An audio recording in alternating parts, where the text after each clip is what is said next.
There's a great new release dates map for Starfield. The game's also going to be making an appearance at Gamescom. We got some information about that. There's a strange situation with the game's start menu, and I'm also going to be talking a little bit about my thoughts on base building. And this is a topic I'm finding especially interesting over the recent days and the recent months, specifically due to the sheer size of the Starfield game world. In short then, it's a big game with a lot of different tools and hardware available within it. And talking of hardware, here's a word from today's sponsor, AMD.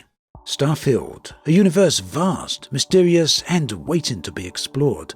But as with any journey into the unknown, the right tools can make all the difference. And speaking of tools, AMD has crafted a special bundle for all of you space explorers out there. Check out those links in the video description to make sure you're prepared for Starfield. If you purchase any of these select Ryzen 7000 CPUs, you can now get Starfield included as a part of the package. For all eligible CPUs, do check out the list on the screen right here. The offer also includes select full AMD systems. But why do you want AMD for Starfield? Well, let's delve a bit deeper. To start with, AMD is Starfield's exclusive PC partner, and as such, the game has been optimized for AMD hardware. The Ryzen 7000 series is a gaming powerhouse with its Zen 4 architecture, up to 16 cores, 32 threads. What's more, the Ryzen 9 7950X3D and the Ryzen 9 7900X3D have up to 144 megabytes of on-chip memory. It's also worth mentioning that the Ryzen 9 7950X3D proudly stands as the current fastest gaming CPU on the market. So, as we all gear up for our adventures in Starfield, remember that the universe is vast and the right companion can make all the difference. With the release of Starfield right around the corner, you'll be forgiven for wondering exactly what moment you're going to get your hands on the game. Fortunately then, Reddit user ChunkyMonkey3001 has crafted this rather useful time zone map. It means at a very quick glance you're about to instantly know when Starfield is going to unlock for you. Also, keep in mind that to all intents and purposes, Starfield does have two release dates.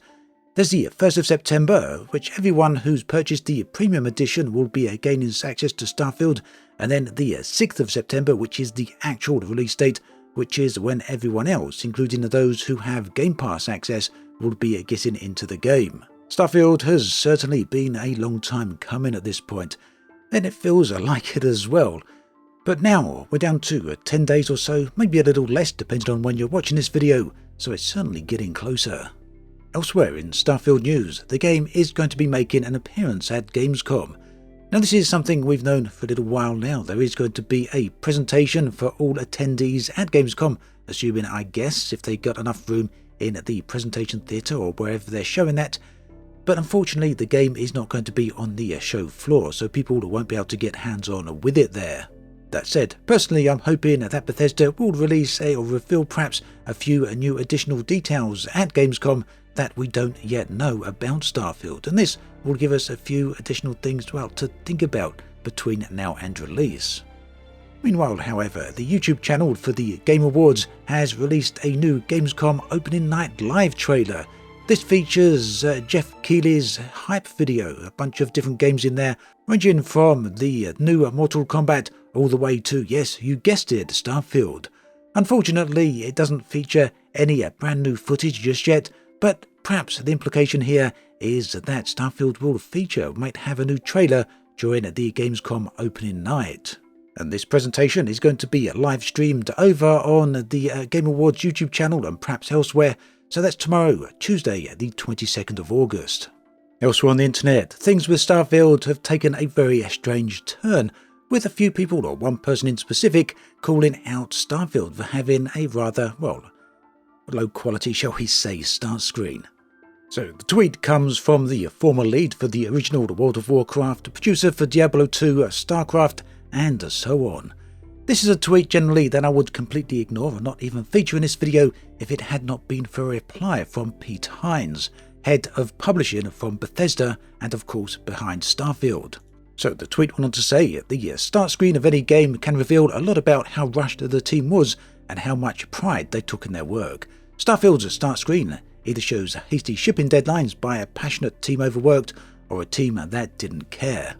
The tweet went on to get loads and loads of views, and then eventually Pete Hines replied saying, "Or they designed what they wanted, and that's been our menu for years and was one of the first things we settled on. Having an opinion is one thing, questioning out a developer's care because you would have done it differently is highly unprofessional coming from another dev." And dev in quotes, no less. So a very strange subject, and, well, a very strange one at that. After the uproar about Baldur's Gate 3 being just too good, it just seems that these sort of tweets and these sort of messaging keep on happening. I'm not going to express much of an opinion on this other than to just leave you this screenshot. It's the Skyrim start menu, and guess what? It's super simplistic. Now, moving on to the other subject I wanted to discuss for a bit, we've got the topic of base building and the ownership of housing or apartments as well. Now, this section of the video is going to be a little bit rambling. As we approach Starfield's release, I want to talk about a few different topics that particularly interest me and perhaps how I'm going to approach them when we get access to the game. Not to mention that I'd be really keen to hear your thoughts on these subjects as well. I'll have a different subject for each video as we get closer to launch. Now, when it comes to base building, generally this is something personally I don't get too involved in most games. For No Man's Sky, I loved the exploration, but I barely touched base building. In fact, the only game I really spent any significant amount of time when it comes to base building is Ark Survival Involved. And that primarily because the base really did serve a function for me. It was a place to collect all the dinosaurs I'd gathered over the years, as well as a place to, well, serve as defense, home, and an outpost for exploration. Now, I'm not entirely sure how it's all going to work when it comes to base building and Starfield. Based upon what we've seen at the showcase, it does appear at least that they've got a really good interface for this, and it seems that bases just may be highly functional as well. So, with Starfield being the scale of game that it is, 1,000 different planets, it seems that having a home away from home is going to be an ideal solution.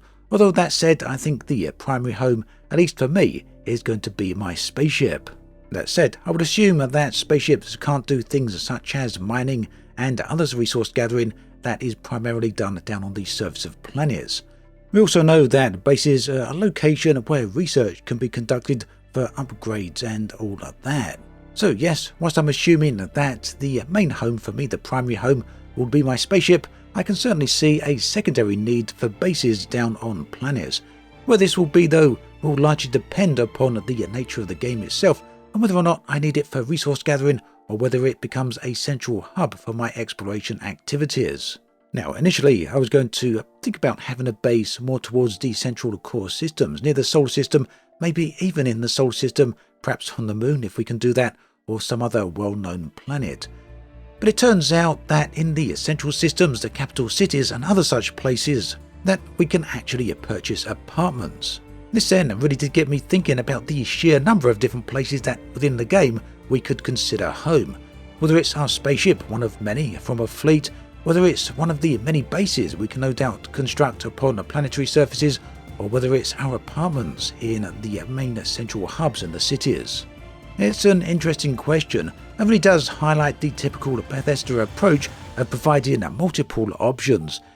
I won't necessarily be doing all of these different options, I won't necessarily be pursuing all of these different options. We'll have to see how it goes, but it's nice to know that they are there. At any rate, what do you feel about all of this? So let me know in the comments section below. Do you think your main home will be your spaceship, or will you be more interested in building bases? Or alternatively, will you be more than happy with an apartment or some type of housing that you can buy in one of the major cities? Do let me know in the comments section below. I'd love to hear from you. Also, as a reminder, this video was sponsored by AMD. Do check out those links in the video description.